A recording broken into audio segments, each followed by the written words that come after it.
अस्सलाम वालेकुम नाज़रीन, प्रोग्राम ओपिनियन विद अली काज़ी में बलीकार आवां यासिर अहमद हमको स्टूडियो में जॉइन कन सीनियर तज्ज़ियाकार अली काज़ी साहब। वेलकम अली साहब। Thank you Yasir.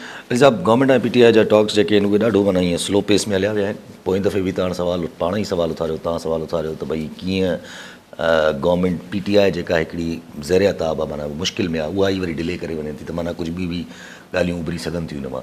त सेनेटर इरफान सिद्दीकी साहब हिकिड़ी क़िस्म जी सटल धमकी बि ॾिनी त भई अगरि पीटीआई पंहिंजी जल्दी बाज़ाब्ता टॉक्स जा उहो नथी रखे पंहिंजी डिमांड्स त पोइ टॉक्स में खलल पैदा थी सघे थी, मसइलो पैदा थी सघे थो।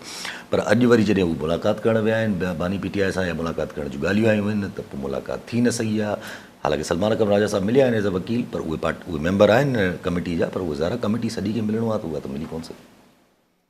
जी सो जेके ॻाल्हियूं जेके अञा थियणियूं आहिनि फ़िलहाल त उन में पोइ भेरे जेका मुलाक़ात थी, राउंड थियो हुकूमत ऐं पीटीआई वारनि जो, त पीटीआई वारनि चयो त भई असांखे जेको आहे पंहिंजे जेकर हतमी फ़ैसिलो इमरान खे करिणो आहे, बानी खे, त असांखे जेल में हिकिड़ो आसानी सां एक्सेस ॾिनो वञे, उन ताईं पहुच ॾिनी वञे, जेको हुकूमत ख़ातिरी कराई त हा तव्हांखे माना जेॾीमहिल चाहींदो ॿिए लफ़्ज़नि में तव्हांजी मुलाक़ात खे आसान बणाइबो।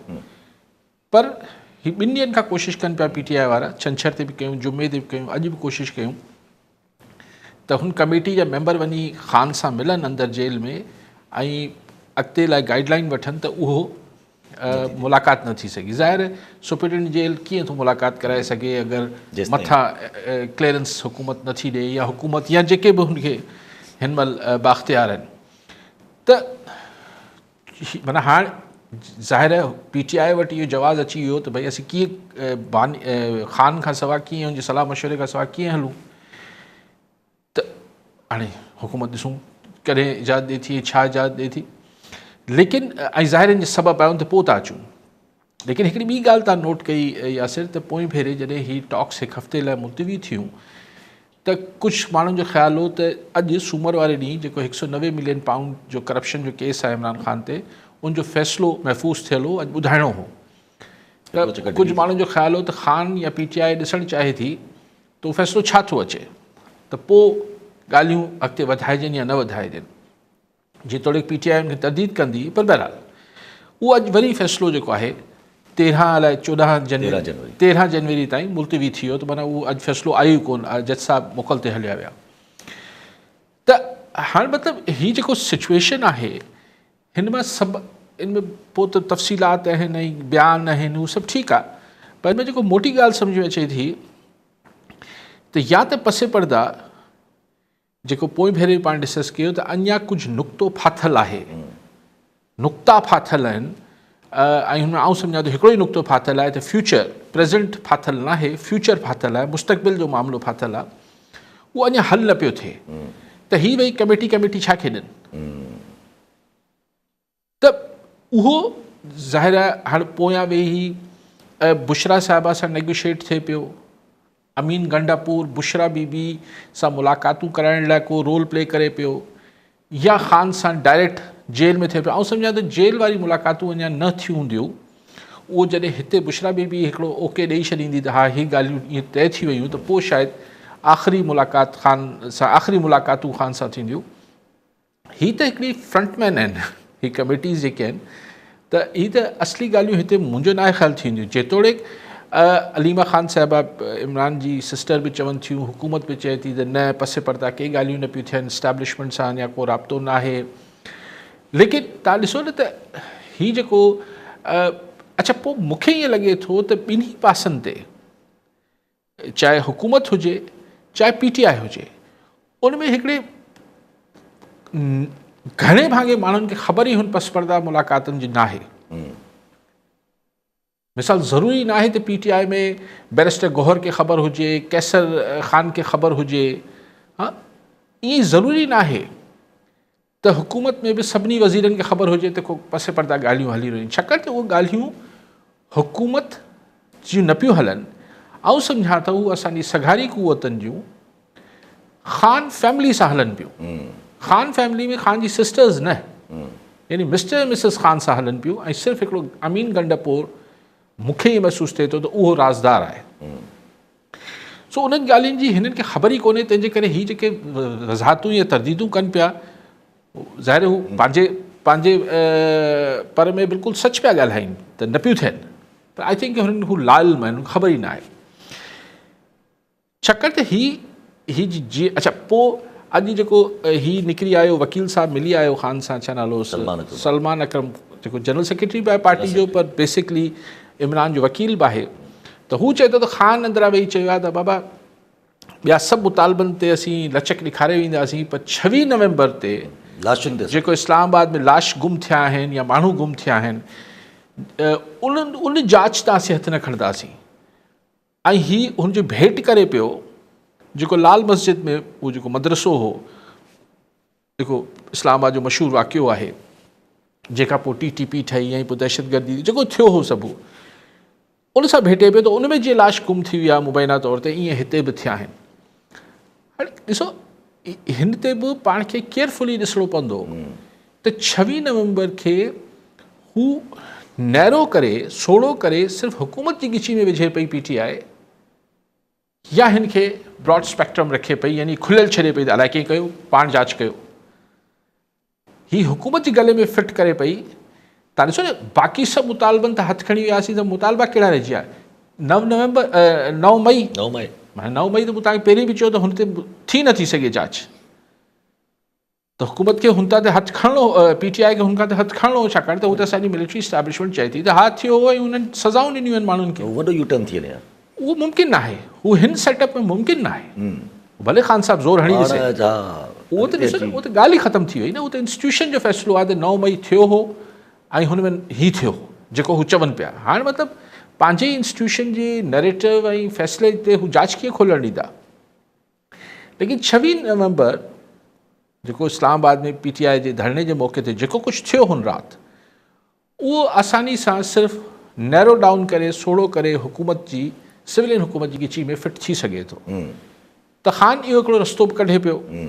इहो ज़ाहिरी तरह हिकिड़ो उसूली मौक़िफ़ आहे, पर अगरि तव्हां ॾिसो त हिन में वरी लचक आहे। जेको ॾिसो न, जेका हुकूमत कीअं मञंदी ऐं जेका आज़ादी, लेकिन आउं अञा बि सम्झां थो असल कार्ड आहे ख़ान जी आज़ादी ऐं ॿियनि अॻवाननि जी आज़ादी। जी हा, फीचर जी गारंटीज़ ऐं फ्यूचर जो ऐं सभु उहो ई तक़रीबन तबसरा जेके PTI जा आहिनि बि न आहिनि बि PTI जा माण्हू इहो बि चवनि था त फैसल वावड़ा साहब बि गुम आहिनि, उहे बि काॾे चवनि पिया त असां ॿाहिरि वेंदुमि, ॿाहिरि बि कंदुमि, यको ॿाहिरि वियल आहिनि, अलाए छा था कनि। त फवाद चौधरी साहब बि कल्ह अॼु 2 ॾींहंनि खां उहे बि एक्टिव, ज़ाहिर 2 ॾींहंनि काफ़ी ॾींहंनि खां एक्टिव, उहे बि इहे ॻाल्हियूं कनि पिया। उहे पिया चवनि त मानी इस्टेब्लिशमेंट खे हाणे उहो बकोल हुननि जे त इस्टेब्लिशमेंट खे रियलाइज़ थी चुको आहे त भई ख़ान खे एक्सेप्ट करिणो पवंदो। ऐं ॻाल्हि जेका आहे उहा आख़िर जी इहा ई आहे त इलेक्शन्स कॾहिं थियणा आहिनि, बसि हाणे ख़ान खां टाइम वठिणो आहे त केतिरा ॾींहं इलेक्शन्स डिले कराए सघिजे थी। माना वरी ज़मान मुस्तक़बिल थियो न। अवल त आउं हिन खे छा नालो आहे, फवाद चौधरी खे कोन थो मञा त हुन जेको सॼी इस्टेब्लिशमेंट जी हायर, ॾिसो इस्टेब्लिशमेंट छा आहे, इस्टेब्लिशमेंट ईअं त न आहे त सॼे इंस्टीट्यूशन फ़ैसिला कोन, चंद मथे वेठल 2, 4, 5 माण्हू आहिनि न जेके तव्हां इस्टेब्लिशमेंट चओ था, जेको मतिलबु फ़ैसिला कंदड़ हुजे थी इस्टेब्लिशमेंट लाइ जे बिहाफ ते। ईअं आहे न, सभिनी खे तव्हां भले चई वठो पर फ़ैसिला त हू न कंदा आहिनि। मतिलबु सॼो इंस्टीट्यूशन त कोई गॾिजी कोई जमहूरियत त न आहे, रेफरेंडम त कोन थींदो आहे त ख़ान खे छॾिजे या न छॾिजे, त 2, 4, 5 माण्हू मथे। त आउं नथो सम्झां त हिन फवाद चौधरी जी को एतिरी घणी उन्हनि माण्हुनि में ज़ाहिर एक्सेस आहे, हूंदी, थी सघे थो हुजे बि। लेकिन ॻाल्हि उहो ई करे पियो जेको पाण पिया कयूं त भई ज़मान मुस्तक़बिल आहे त ख़ान खे छॾिजे, ख़ान सेटल करे, त ॾींहुं घणा थो ॾिए सरकार खे।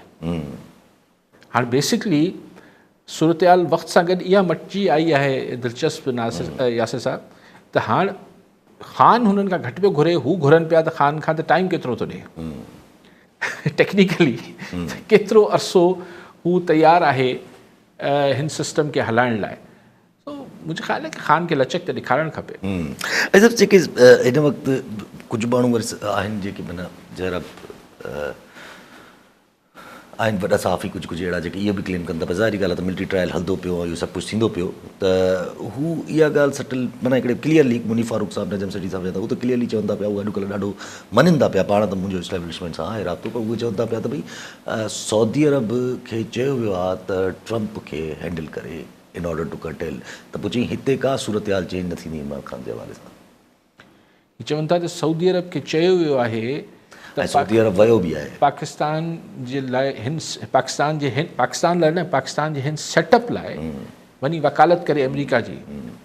चलो मञी वरितोसीं, वॾा सीनियर सहाफ़ी आहिनि, उन्हनि खे तब्दील नथो कयां, पर इहो किथे पक सां चई सघिजे थो त सऊदीया जेको वञी चवंदो MBS जेको ट्रम्प खे चवंदो, ट्रम्प चवंदो हा सही साण सही वॾो माण्हू अची वियो आहे, उहो असां लाइ वॾा माण्हू आहिनि। जी हा, हुननि लाइ त ज़ाहिर आहे। अरब सगोरा असां लाइ वॾा माण्हू आहिनि, जंहिं असांखे मुफ़्त में तेल ॾियनि था, ओधर ते तेल ॾियनि था, पैसा ॾियनि था।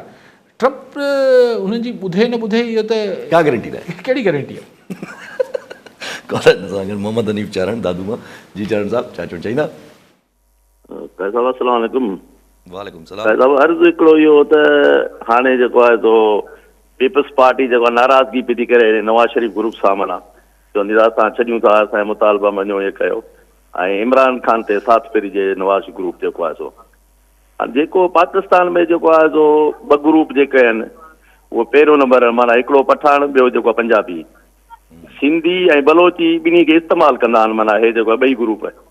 हाणे हे जॾहिं ॿई ग्रुप पाण में ठही वेंदा इमरान ख़ान ऐं शहबाज शरीफ़ वारा, त माना पीपल्स पार्टी ऐं बलोची विच में वेचारा क़ुर्बानी जा बकरा थी वेंदा।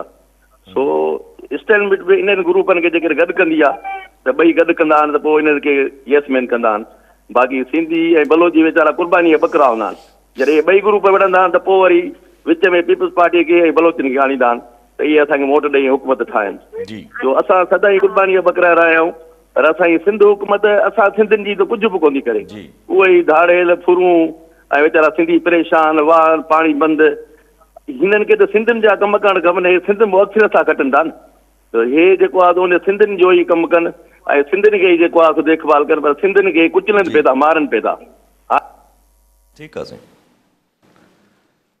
चारण साहब हाणे तव्हां ठीकु आहे, इहो असां वटि हिकिड़ो बयानियो आहे सिंधी नेशनलिस्ट फोर्सिस जो हिकिड़ो डिघे अरसे खां इहो बयानियो आहे जेको तव्हां चओ पिया पोइ। ऐं लेकिन पावर गेम जेका हुजे थी न सर, हू हिकिड़ी ॿिया मामला आहे। मिसाल पाणी जो मामिलो हुजे, मिसाल नाणे जो मामिलो हुजे, मिसाल पावर शेयरिंग जो मामिलो आहे, त ज़ाहिर आहे असांजी ख़ुदि इस्टेब्लिशमेंट जे अंदरि बि ऐं असां वटि रूलिंग जेका इलीट आहे उन में जेको इथनिकली आहे ॾिठो वञे, यानी ॿोली जे हिसाब सां त पंजाबी ॻाल्हाईंदड़, पछतो ॻाल्हाईंदड़ इहे वधीक आहिनि, इहो ठीकु आहे, इहा त हक़ीक़त आहे।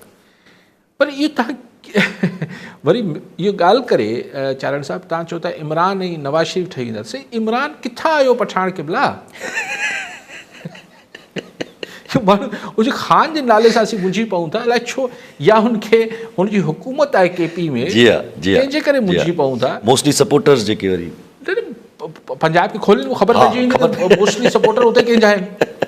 इवन हाणे त सिंध में खोलींदो ख़बर पइजी वञे। यस कराची में त बाक़ाइदा, कराची बि सिंध आहे न सर। हा त हीअ जेको साईं चयो त साईं तव्हां इहा सॼी ॻाल्हि करे पोइ होसि ताईं त ठीकु हिकिड़ो बयानियो आहे ऐं डिस्कशन आहे, उहो ॾहाकनि खां आहे, पर वरी उनजो मिसाल तव्हां ॾियो था इमरान ख़ान ऐं नवाज़ शरीफ़ ठही वेंदा, सुभाणे वरी सिंधी ऐं बलोचनि सां ईंदा। साईं इमरान पाण न्याज़ी आहे सर, पंजाबी आहे, अगरि उनजी ॿोली जे हिसाब सां ॾिसो, उहो पठाण किथां आयो? सो इहो सर इहो चारण साहिबु बाक़ी बयानी ते त पाण डिघी कचहरियूं करे सघूं था, पर हीअ मिसाल रेलेवेंट न आहे, सही न आहे।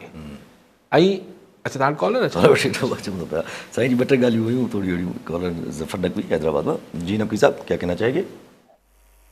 बरादर मोहतरम यासिर क़िबला अली कारी साहब सलामत रहें, खुश रहें, अल्लाह सलामत रखे। कारी साहब वालेकुम सलाम।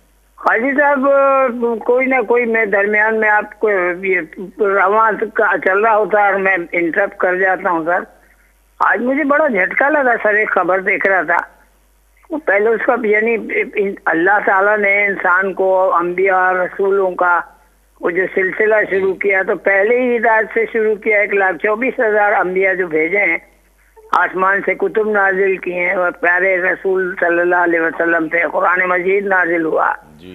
तमाम कुतुब में सर, खासतौर तो कुरान मजीद में तो लोगों को फैज़ पहुंचाना, नेकी करना, ह्यूमन बीइंग की फलाह करना, इंसानों के लिए जानवरों के हुकूक का ख्याल, दरख्तों का, खेतों का, शादाब का, फसलों का, एक दूसरे को नुकसान ना पहुंचाना, उनको पत्थर हटा दो रास्ते से, लोगों के काम आओ। और ये जो हमें फिर ये मैंने किताब पढ़ी थी किसी जमाने में हज की, वो किसी बाहर के बंदे ने लिखी थी, नॉन मुस्लिम ने। और हज का यानी उसमें सिर्फ ये तरीके नहीं थे वहाँ जाके बाल कटाने, वहाँ ये करना, वहाँ प्रोसीजर था कि 3 अंबिया को आपने बराह रास्त देखना है, उनकी तालीमात को देखना है। खास तौर पे 3 बड़े यानी हजरत इब्राहिम को, जनाब हाजरा को, पैगंबर को, जनाब इस्माइल को। अब हमने आज मैंने एक न्यूज़ पढ़ी सर, यानी हमें इतना वो दिखाते हैं कि मैंने यानी टीवी पे चल रही थी, अगर आपने देखा, पर 1 जनवरी 2025 को लाहौर में एक शख्स ने अपने हमजुल्फ को कत्ल करवाया और कत्ल का मुआवजा 2 उम्रे के टिकट। सर लिमिट्स होती हैं, सर लिमिट्स होती हैं। पहले तो चले रिश्वत के एवज होता था, यानी तुम्हें इंसानी जान की हुर्मत और अजमत जिस दरवाजे ने सिखाई है जी, तुम उस दरवाजे पे जाना सिर्फ, यानी हम सिर्फ रसूमात के तहत वहाँ जाते हैं। हम ये समझ रहे हैं कि भाई हज और उम्रा कर लिया तो हमारी इबादत हो गई, हम ज़ियारत पे चले गए, या हुसैन कर लिया, या सर सॉरी सर, काजी साहब प्लीज, आपसे मुझे अच्छी उम्मीद है, आपने बड़ी तवानाई दी है जी, मेरी तो आवाज़। अब्दुल हमीद सोलंकी दादूंगा जी। सोलंकी साहब जजमेंट चाहिए जी सर, सलाम साहब, तव्हांखे मौला ख़ुशि आबाद कंदो। उन ॾींहुं असां टीचर्सनि जो तव्हां मसइलो कयो। हाणे हिकिड़ो अर्ज़ु इहो आहे, असां प्राइमरी टीचर जेका मां ओरिजिनल ॻाल्हि पियो कयां, त असां 7 सब्जेक्ट पढ़ाईंदा आहियूं। जेके 1 सब्जेक्ट आहिनि उहे 2.5 3 लख रुपया 5 लख रुपया पघार था करनि। असां 7 सब्जेक्ट आहियूं ऐं हिकिड़े कोरे ॿार नए खे असां पढ़ाईंदा आहियूं।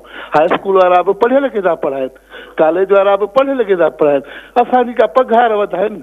ॿियनि मुल्कनि में प्राइमरी जी पघार मथे हूंदी आहे। सरदार शाह साहिब खे केॾी महिल वेहारियो त असां हुन सां डिस्कस कयूं। पाण बदीफ़ माण्हू आहे, फाज़िल माण्हू आहे, वॾो दाना बेत जो ॿुधाए बुखारी जा, लतीफ़ साईं जा, पर कॾहिं सिंधी उस्तादनि जी यादि हिनखे न आई आहे। हीअ असां प्राइमरी वारनि खे सभिनी खे गोसड़ू सम्झंदो आहे। तो महिरबानी। ठीकु आहे साईं। वेरी किंग पहिरियां त चारण साहब जी ॻाल्हि हले पई, करे वरिती। उनमें चारण साहब हू जेका हिकिड़ी ॿी ॻाल्हि बि कई ज़हन में लही वई। अच्छा, चवण बार बार तो वही सवाल जो हाँ, मतिलबु ॻाल्हि इहा आहे त ॾिसो इहो कीअं पावर गेम आहे सर। पावर गेम में जॾहिं ख़ान जी हुकूमत मथे हुई त पीपल्स पार्टी खे त सिंध में हुकूमत ॾिनी वई न। जी जी जी। ऐं ख़ान जी एंट्री बैन हुई। जी जी। त इस्टेब्लिशमेंट बि त फ़र्द आहिनि न। फैज़ हमीद खे इहो ई सूट करे पियो। त ख़ैर उहो डिघी ॻाल्हि थी वेंदी। लेकिन साहब आपने ज़ाहिर मुख्तसर बात सर देखिए, कत्ल आपने कहा कि उम्रे की टिकटों पे कर दिया कोई लाहौर में। अब उम्रे की टिकटें वो दिया है। हाँ, कत्ल में वो दिनों तो खून बहा दिया। हाँ साईं चंदा। अच्छा, मुझे नहीं पता। लेकिन देख ले अब चारों तरफ यही हो रहा है, मतलब अजीब व गरीब। नहीं, मेरा नहीं ख्याल। उन्होंने कहा कि लेकिन देखिए सर, कत्ल एक जब आंखों पे पट्टी बन जाती है, फिर ये एक अमल होता है जो बहुत ही शर्मनाक और बहुत ही ज़ाहिर गैर इंसानी है। अब उस पर उसकी वजूहत क्या बनती हैं कि उस वक्त अगर ये समझ में आ जाए कि यार ये क्या हमसे गलती हो रही है, और इसका अक्सर लोग भुगतते भी हैं। यस यस यस। इधर नहीं भुगतेंगे तो आखिरत में भुगतेंगे। तो ये एहसास अगर नकवी साहब हो जाए तो फिर तो बस फिर तो सारी दुनिया चमन हो जाए, फिर तो हम बात ही दूसरी हो जाए। तो ये तो एक कैफियत है इंसान पर, एक शैतान। हम तो कहते हैं शैतान को दोष दे देते हैं, लेकिन अपना भी हाल चेक नहीं करते हैं। जी सोलंकी साहब, काली या ताणी मूंखे ख़बर ना है तो दुनिया में यूनिवर्सिटीज़ जे प्रोफेसर्स जी पघारनि खां प्राइमरी जे प्रोफेसर्स जी पघारूं घटि हुजनि, वधीक हुजनि थियूं। मूंखे सची ॻाल्हि ख़बर न आहे। हरू भरू मां ॿाहिरां पढ़ियो कोन आहियां, हिते ई पाकिस्तान में पढ़ियो आहियां, त असांखे ख़बर न आहे। पर कॉमन सेंस चए थो त यूनिवर्सिटी में जेके प्रोफेसर्स पढ़ाइनि था उहे घणे भाङे PhDs हुजनि था। त PhD टीचर हू बि आहे त टीचर, प्रोफेसर चओ टीचर चओ, त उहो PhD कयल प्रोफेसर जी पघार जेका आहे उहा कीअं घटि हूंदी प्राइमरी वारे खां, तव्हां चओ था। ऐं बहस नथो कयां मूंखे, लेकिन सही पघार ॾिसो, इहो भेंट न कयो। मुंहिंजो ख़्यालु आहे सोलंकी साहब, सलाह आहे, बाक़ी तव्हां जीअं बहितर सम्झो था। इहो छो था चओ हुननि जी वधीक आहे, असांजी घटि आहे? तव्हां त इहो चओ त तव्हांजो जेको उजूरो आहे उहो ठीकु हुजणु खपे। अॼु जे ज़माने में महांगाई ऐं ख़र्चनि जे हिसाब सां उहो कंपैटिबल हुजणु खपे। मुंहिंजो ख़्यालु आहे तव्हां ॿिए जी छो हुन में नज़र विझिजे थो, हुननि खे घणो थो मिले। तव्हां पंहिंजी ॻाल्हि कयो, ऐं अगरि जाइज़ हुजे त सरकार खे मञणु खपे। कॉलर ज़ुल्फ़िकार काकी नवाब शाह जी। काकी साहब जजमेंट चाहिए। सर मुंहिंजो सवाल इहो हो त जॾहिं खां अमेरिका में थियण वारो सदर जेको आहे ट्रम्प चूंडिजी आयो आहे ऐं हुन जीअं हिकिड़ी ॻाल्हि कई त भई इमरान ख़ान खे आज़ादु करियो, उन खां पोइ असीं ॾिसूं था त असांजे मुल्क में ख़ान साहिब जे लाइ सॼी सूरत हाल तब्दील थी वई। 9 मई वारो केस जंहिंजे लाइ असां सभिनी सम्झो पियो त बसि हीउ तमामु वॾो हिकिड़ो सम्झो त हाई प्रोफाइल केस हो ऐं हिन में जिन इमलाक खे नुक़सानु पहुचायो वियो आहे उन्हनि जी हिकिड़ी हसास नोयत खे ॾिसंदे बसि सभिनी पे सम्झो त ख़ान साहिब जे ख़िलाफ़ का तमामु वॾी कार्रवाई थी वेंदी, पर चवनि था त हाणे उहा बि झटी थी वई आहे ऐं ॿिया बि केस जेके आहिनि उन में बि थी सघे थो ख़ान साहिब खे रिलीफ मिली वञे ऐं सदर ट्रम्प जे थी सघे थो त हलफ़ बरदारी वारी तकरीर ताईं ख़ान साहिब वाशिंगटन DC पहुची बि वञे हलियो।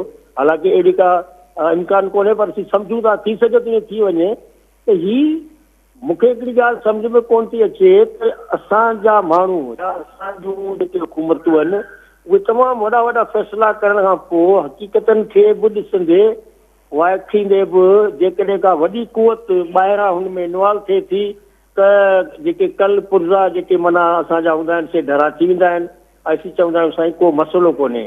त छा हिन जो कारण इहो आहे त अमेरिका जी जेका हिकिड़ी जमहूरी कुवत आहे ही हुनजो को करिश्मो आहे या ठीकु आहे साईं। ॿियो बि खोलण गुलाम सरवर सुमरो कराची मां।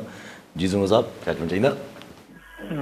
सर ॿ ॻाल्हियूं आहिनि, ॿई कराची जे हवाले सां ॻाल्हाईंदासीं।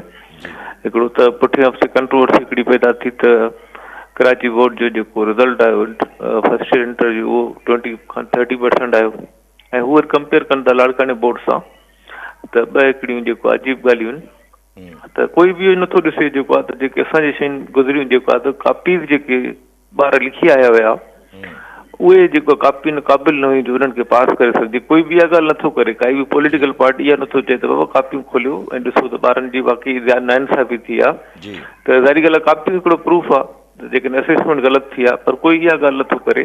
ॻाल्हि इहा थिए थी त हुननि खे तव्हां हुते जेको आहे सेंटर्स खे अलो कयो त उहो चीटिंग कनि।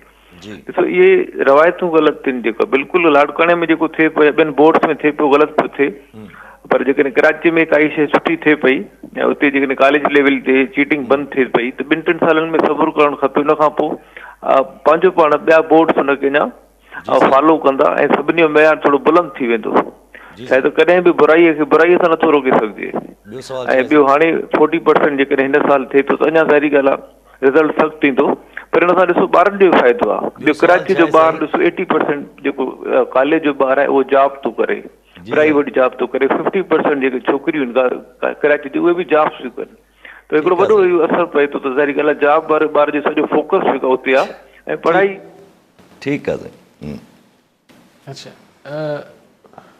खाकी साहब ॻाल्हि कई त हालात बदिला आहिनि ट्रम्प जे हुन खां। ॾिसो मूंखे खाकी साहब चयो त ट्रम्प मुतालबो कयो इमरान जी आज़ादी जो।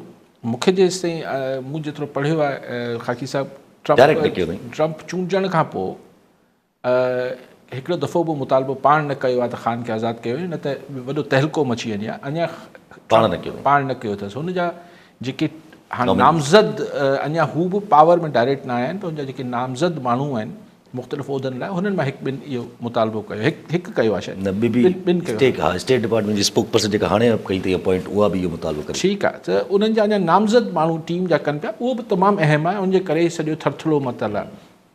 तव्हां चओ इन करे हू थरथलो मतल आहे त अमेरिका जमहूरी मुल्क आहे? न साईं, इन करे त अमेरिका सघारो मुल्क आहे। एग्ज़ैक्टली।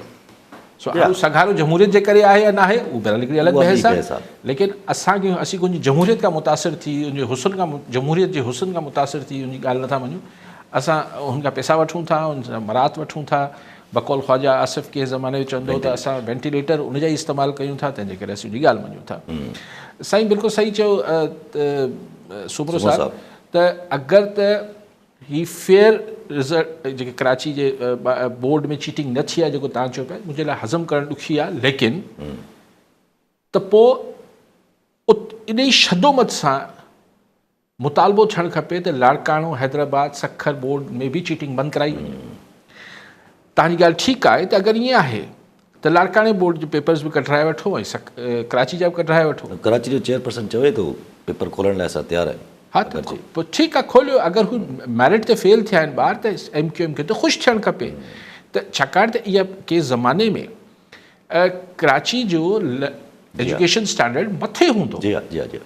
पोइ ही MQM अची ही जेको मतिलबु पोइ ज़ाहिर आहे हा, पोइ तव्हां सम्झो था पंहिंजा छा थियो। नवाज़ी ऐं इहो सॼो कुझु न हुन सां तबाह कयूं न। हा हा हा छाकाणि त ॾिसो कराची जो ॿारु जेको आहे कहिड़ी ॿोली ॻाल्हाईंदो हुजे, अगरि रहंदड़ कराची जो आहे जंहिंजी ॿियो को पनी ॿारो पोयां न आहे, चाहे उहो सिंधी आहे, पंजाबी आहे, पठान आहे, उर्दू स्पीकिंग आहे, हू घणे भाङे रिलाए करे थो प्राइवेट सेक्टर ते। यस घणे भाङे हिन खे सरकारी नौकिरी ते रिलाए, एतिरी आबादी खे सरकार नौकिरी ॾेई नथी सघे, जी हा जी हा।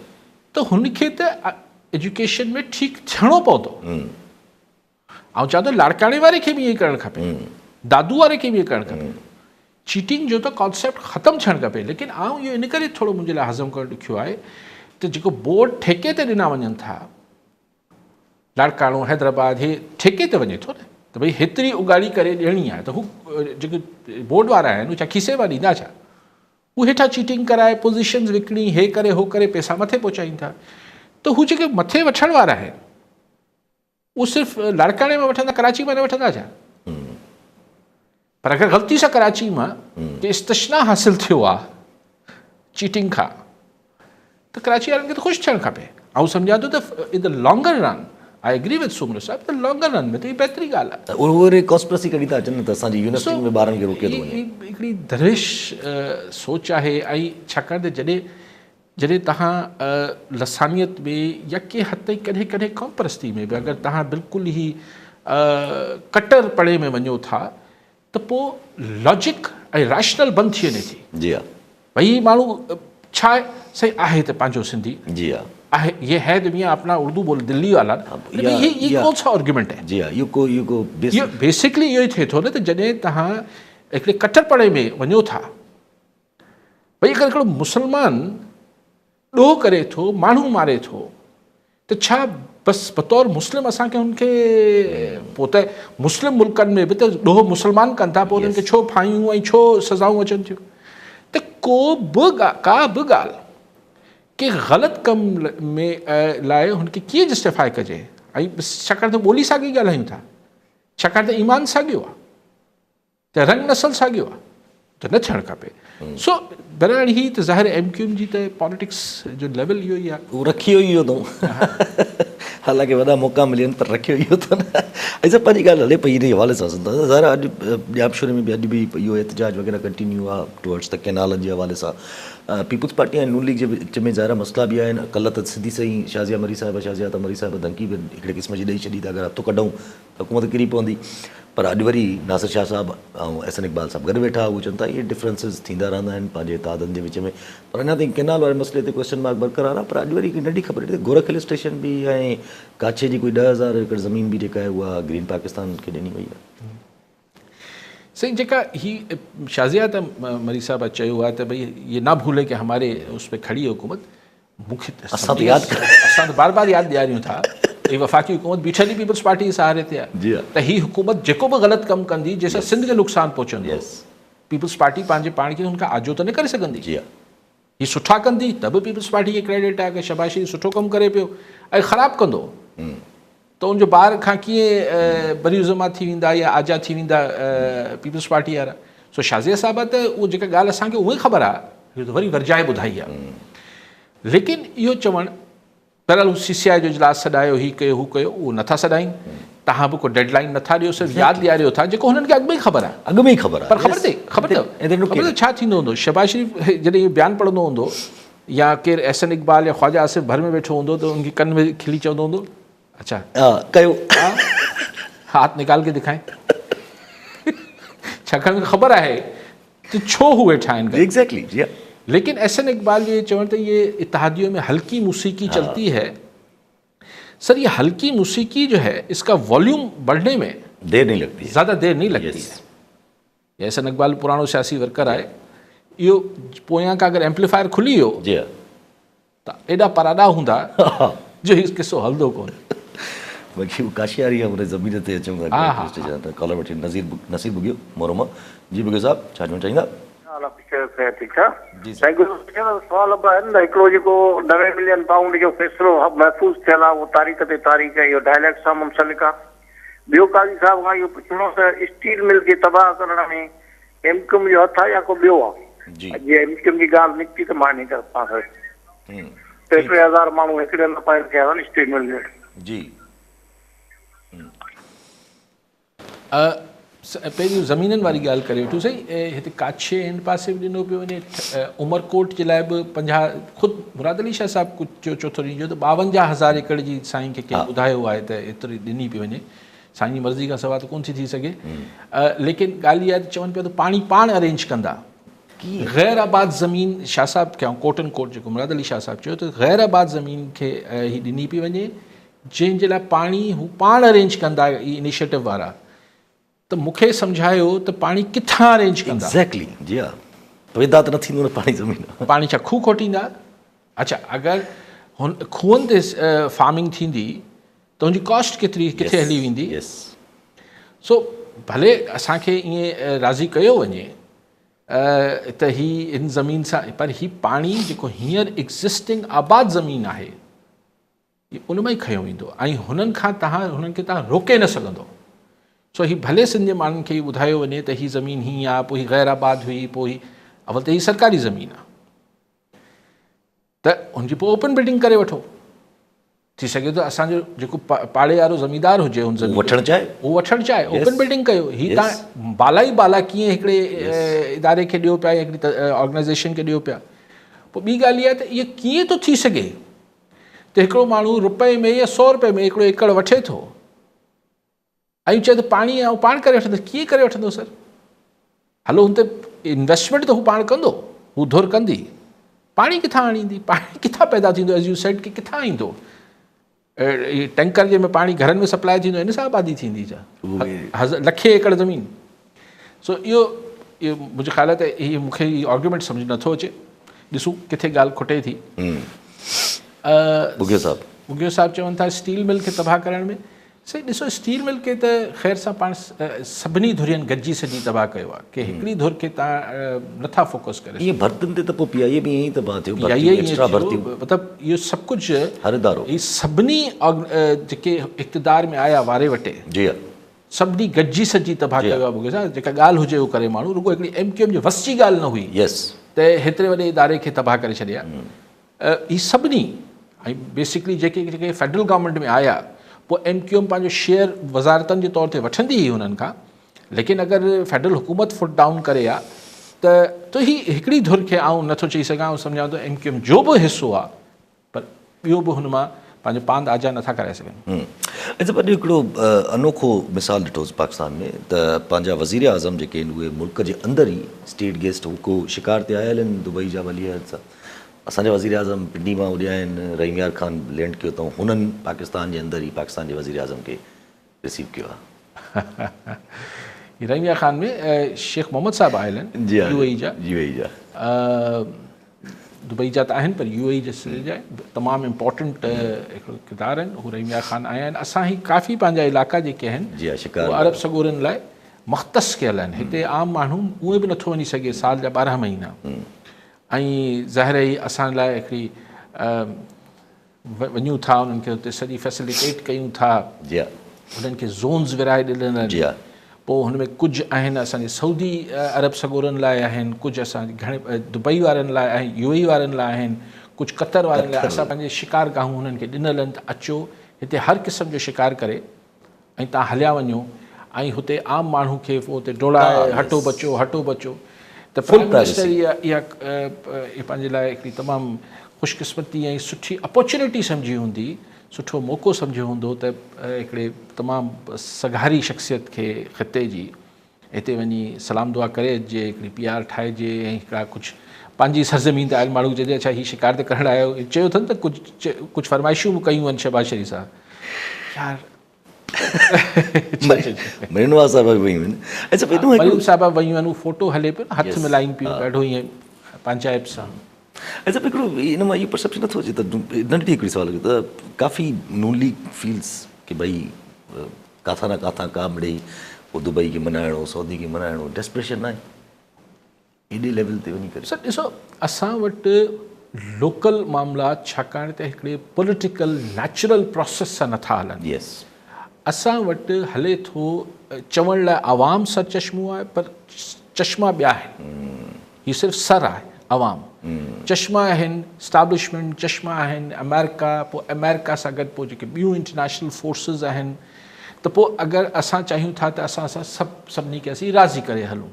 सो उन चकर में असीं कॾहिं ज़ाहिर असांजी पूरी ज़ाहिर जेके बि हुकूमती धुरियूं हुजनि थियूं, पावर गेम खेॾनि थियूं, उहो स्टैब्लिशमेंट खे बि राज़ी रखण जी कोशिशि कनि थियूं हथल इम्कान, ऐं लॉबिस्ट फर्म्स हायर कयूं वञनि थियूं, PTI जूं आहिनि, पीपल्स पार्टी जूं आहिनि, त जेके अमेरिका में लॉबिंग कनि थियूं। सो इहो को ज़ाहिर मजबूरी आहे, हीअ रिक्वायरमेंट आहे पाकिस्तान में इक़्तिदारी सियासत करण लाइ। ही ॿई जेके शयूं आहिनि, आवाम राज़ी थिए थी नथी थिए, इनखे पोइ सेकेंडरी आहे, इनखे पोइ ॾिसियो। असांजी इस्टेब्लिशमेंट ऐं असांजे अमेरिका यानी जेको वेस्टर्न इस्टेब्लिशमेंट आहे, इंटरनेशनल इस्टेब्लिशमेंट आहे, उन ॿिन्ही खे राज़ी रखणु वधीक ज़रूरी आहे। ठीकु आहे अली साहब, वॾी महिरबानी साहब। नाज़रीन, अॼु प्रोग्राम जो पूरो थियो, वरी ईंदड़ प्रोग्राम में दुआ में।